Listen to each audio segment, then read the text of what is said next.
மக்கள் அனைவரும் போய் சேர வேண்டும். இதற்காக பாரதிய ஜனதா கட்சி தொண்டர்கள் உழைக்க வேண்டும். காரணம், அதிகாரிகள் சரியில்லை. 60 ஆண்டு காலம் காங்கிரஸ் ஆட்சியிலே அதிகாரிகள் பணியமர்த்தப்பட்ட அதிகாரிகள் இன்றைக்கு காங்கிரசுக்கு விசுவாசமாக பாரதிய ஜனதா கட்சியின் திட்டங்களை மக்களிடம் மறைத்துக் கொண்டிருக்கிறார்கள். இதற்கு உண்டான விலையை அவர்கள் கொடுத்தே ஆக வேண்டும். எப்படிப்பட்ட திட்டங்கள் எல்லாம் அவர் கொண்டு வந்தார், எப்படிப்பட்ட சாதனைகள் எல்லாம் அவர் செய்திருக்கிறார். இன்றைக்கு உலகத்திலே மாபெரும் சக்தியாக பாரதத்தை மாற்றிக் கொண்டிருக்கின்றார். ஒரு காலத்திலே பாப்பாட்டுகள் நாடு பாரதம் என்பார்கள், பிச்சைக்கார நாடு பாரதம் என்று வெளிநாட்டுக்காரர் நம்ம கேலி செய்வார். 2016 தாமரை ஆண்டாக வளர்ந்த போது பாரதிய ஜனதா கட்சியினுடைய தலைவர் மரியாதைக்குரிய ஐயா மோடி அவர்கள் பிரதமராக பதவியேற்ற பொழுது இன்றை வரை உலக நாடுகள் அஞ்சுகின்றன. ஒரு காலத்திலே பாகிஸ்தான் வாழாட்டிக் கொண்டிருந்தது. ஆனால் இன்றைக்கு அந்த பாகிஸ்தான் வாளை நெருக்கி என் இந்திய மக்கள் மீது கையை வைத்தால் உன் நாட்டையே அழித்து விடுவது என்று சிந்து நதி நீரை தடுத்து இன்றைக்கு வறட்சியிலே பாகிஸ்தான் வாடிக்கொண்டிருக்கின்றது. பாரத பிரதமர் இந்த மண்ணை எவன் நேசிக்கின்றாரோ, பாரத தாய் எவன் நேசிக்கின்றாரோ, உண்மையான ஒரு தலைவன் நாட்டை ஆண்டால் இந்த நாட்டிற்கு எந்த அளவிற்கு பெருமை சேரும் என்பதற்கு ஒரு உதாரணம். மத்தியிலே ஐரோப்பிய யூனியன் ஒன்றியம் இன்றைக்கு இந்தியாவோடு தடையற்ற ஒப்பந்தம் போட்டிருக்கிறது. அந்த ஒப்பந்தம் 27 நாடுகள். இதன் காரணமாக தமிழகத்திலிருந்து ஏற்றுமதிகள் வெளிநாடுகளுக்கு அதிகம் செல்லும். விவசாயிகளும் தொழிலாளர்களும் நெசவாளர்களும் பயன்பெறுவார்கள். இதுதான் என் மோடியின் சாதனை. திமுகவின் சாதனை சொல்லுங்க பார்ப்போம். இதுதான் மோடியின் சாதனை. ஆகையால் இந்த பாரத தேசத்திலே தேசிய ஜனநாயக கூட்டணி வெற்றி பெற்றால் நாளைய முதலமைச்சராக எடப்பாடி பழனிசாமி அவர்கள் நிச்சயம் அமருவார். 2020 தமிழகத்தின் முதலமைச்சராக எடப்பாடி பழனிசாமி அவர்கள் அமர்ந்தே தீருவார். இது தேசிய ஜனநாயக கூட்டணியின் சபதம். இரட்டைகளை மலர்ந்தே தீரும். தமிழகத்திலே மாற்று கருத்து கிடையாது. அப்பொழுது மத்தியிலே இருக்கின்ற பாரத பிரதமர் மோடி ஐயா அவர்களிடம் இந்த தமிழகத்திற்கு தேவையான அனைத்து திட்டங்களையும் மரியாதைக்குரிய எடப்பாடியார் அவர்கள் சென்று கேட்டு பெற்று தமிழகம் வளர்ச்சி பாதைக்கு கொண்டு செல்வார். மரியாதைக்குரிய தமிழகத்தின் முதலமைச்சர் மு க ஸ்டாலின் அவர்கள் நாங்கள் ஆட்சிக்கு வந்தால் பழவேற்காட்டு பகுதியிலே கடல் நீரை குடிநீராக்கும் திட்டத்தை கொண்டு வருவோம் என்றார். இதுவரைக்கும் ஒரு குழா கூட போடலடி. மக்களை ஏமாற்றுகிறாய். இப்பொழுது இந்த திருப்பாலவரம் பகுதியிலே தேசிய ஜனநாயக கூட்டணியின் சார்பாக நாங்கள் சொல்கிறோம், 2026 எடப்பாடியார் அவர்கள் தலைமையிலே தமிழகத்திலே ஆட்சி அமையும் பொழுது பாரத பிரதமர் ஐயா நரேந்திர மோடி அவர்களின் உதவியோடு பழவேற்காட்டு பகுதியிலே கடல் நீர் குடிநீராக்கும் திட்டத்தை வெற்றி பெற செய்து அந்த பகுதி மக்களின் தாகத்தை தீர்ப்போம். இது சவால். மக்கள் சேவைதான் எங்களுக்கு தேவை.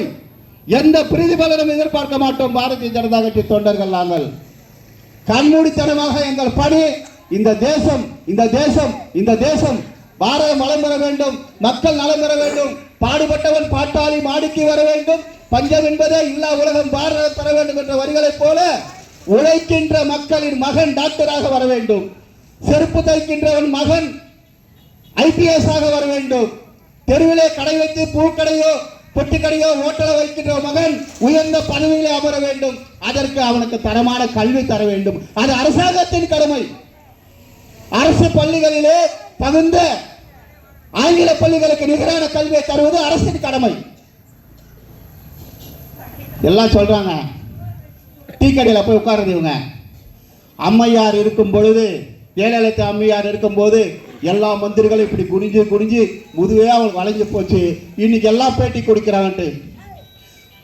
தாய் நினைத்தால் தன் மகன்கள் சிறப்பாக மந்திரிகளாக இருக்க வேண்டும், சட்டமன்ற உறுப்பினராக இருக்க வேண்டும், கவுன்சிலராக இருக்க வேண்டும், தலைவராக இருக்க வேண்டும், அவர்கள் ஒழுக்கமானவர்களாக இருக்க வேண்டும் என்று அடக்கத்தோடு பிள்ளைகளை வளர்த்தால் அந்த தாயை மதித்து தாய்க்கு தர வேண்டிய மரியாதையை அனைத்து இந்திய அண்ணா திராவிட முன்னேற்ற கழக அமைச்சர்களும் தொண்டர்களும் கொடுத்தார்கள்.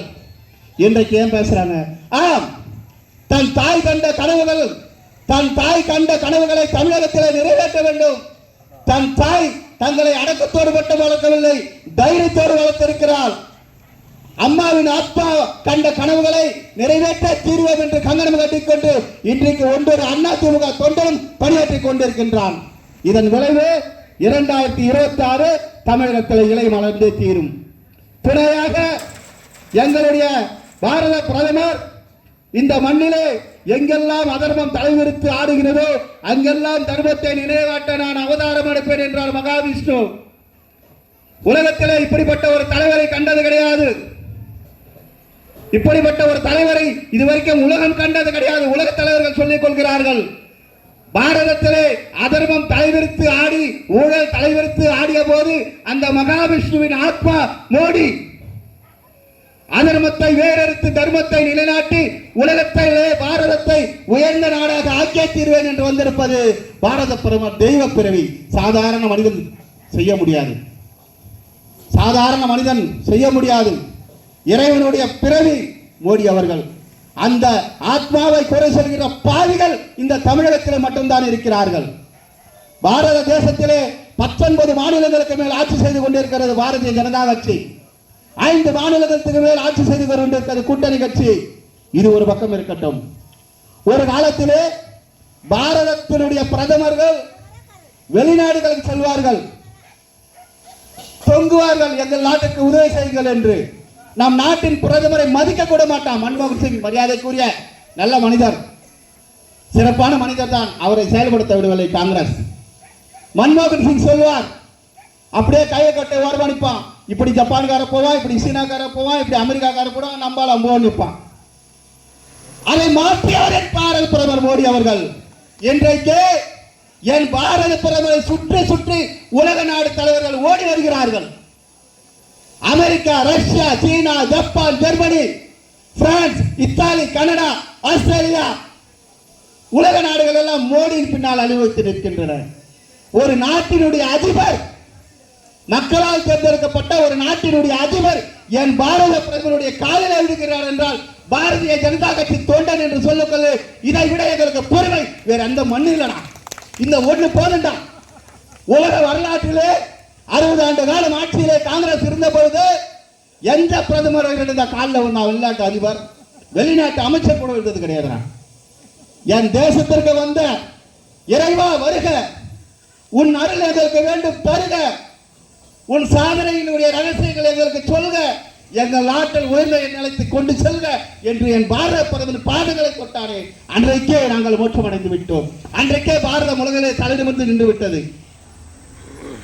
வெளிநாடுகளிலே தீவிரவாதிகள் என்று சொல்லக்கூடிய ஆப்கானிஸ்தானிலே ரோந்து வருகின்ற ராணுவ வீரர்கள் இருசக்கர வாகனத்திலே செல்கின்ற நமது பாரத தேசத்தினுடைய ஒரு நபரை மடக்குகிறார். பாரதம், இந்தியா, நரேந்திர மோடி கோ கோ, ஒரு செக்கும் பண்ணல, அவனை செக்காப்ப பண்ணல. அப்பொழுது இந்த பாரத தேசத்தின் மீது ஆப்கான் மக்கள், ஆப்கான் ராணுவம், ஆப்கானுடைய பிரதமர் எந்த அளவிற்கு நம்பிக்கை வைத்திருக்கிறார் என்பதை மக்கள் உணர வேண்டும். கொஞ்சம் நஞ்சமல்ல, எண்ணற்ற சாதனைகள். 2030க்குள் பாரதம் 2வது இடத்துக்கு வரும் பொருளாதாரத்தில். இன்றைக்கு 4 இருந்து 3 ஜப்பானை பின்னுக்கு தள்ளிவிட்டது. ஒரு காலகட்டத்தில் இந்திய ராணுவத்திடம் துப்பாக்கிகள் இருக்கும், தோட்டாக்கள் இருக்காது, ஏவுகணைகள் இருக்கும், சீறி பாயாது, பீரங்கிகள் இருக்கும், குண்டுகள் பாயாது. இன்றைக்கு கண்டம் விட்டு கண்டம் பாயும் ஏவுகணைகள், பிரான்சுடன் ஒப்பந்தம், ரஃபேல் போர் விமானங்கள், இந்தியா பாகிஸ்தான் போரிலே சீனாவின் உதவி, துருக்கி உதவி நேரடியாக பாகிஸ்தானுக்கு செய்தார்கள். சிங்கம் சிங்களாக நிற்போம் என்பது போல பாரதம் ஒரே ஒரு பாகிஸ்தான் தோட்டாக்கள் நம் மண்ணை தொட முடியவில்லை. இது மோடியின் சாதனை. ஒரே ஒரு ஏவுகணை நம் பாரதத்தின் மீது விழவில்லை. இது மோடியின் சாதனை. எண்ணற்ற இளைஞர்களை கொண்ட என் பாரத தேசம் எந்த நேரத்திலும் ஒரு தோட்டா தன் மார்பை துளைத்தாலும் பரவாயில்லை, தன் உயிர் போனாலும் பரவாயில்லை, பாரத மண்ணை பாகிஸ்தான் ஏவுகணைகளோ பாகிஸ்தான் தோட்டாக்களோ விடக்கூடாது என்று ஜாதி மத பேதமின்றி பாரத தாயின் பிள்ளைகளாக ராணுவ வீரர்கள் அணிவகுத்து இந்த தேசத்தின் மரியாதையை ஓட்டினார்கள். காரணம் பாரத பிரதமர் நரேந்திர மோடி அவர்கள். எண்ணற்ற சாதனைகள். படித்த இளைஞர்கள் மென்மேலும் உயர வேண்டும், அவர்களுக்கு வேலை வாய்ப்புகள் பெருக வேண்டும். ஆகையால் பிரான்சில் வாங்கின ரஃபேல் விமானங்களை இந்தியாவில் தயாரிக்கிறான். பிரான்சில் வாங்கின ஏவுகணைகளை இந்தியாவில் தயாரிக்கிறாங்க. போர் கப்பல்கள் இந்தியாவில் தயாரிக்குது. படித்த இளைஞர்களுக்கு வேலை வாய்ப்பு. உலகத்தில் எந்த மூலைக்கு சென்றாலும் இன்றைக்கு இந்தியன் என்றால் ஒரு மரியாதை யாரால் கிடைத்தது? அந்த மகாவிஷ்ணுவின் அவதாரமான மோடியால் கிடைத்தது. அந்த மனிதரை விமர்சிக்கும் இந்த திராவிட முன்னேற்ற கழகத்திற்கு இறைவன் நிச்சயம் தண்டனை தருவான்.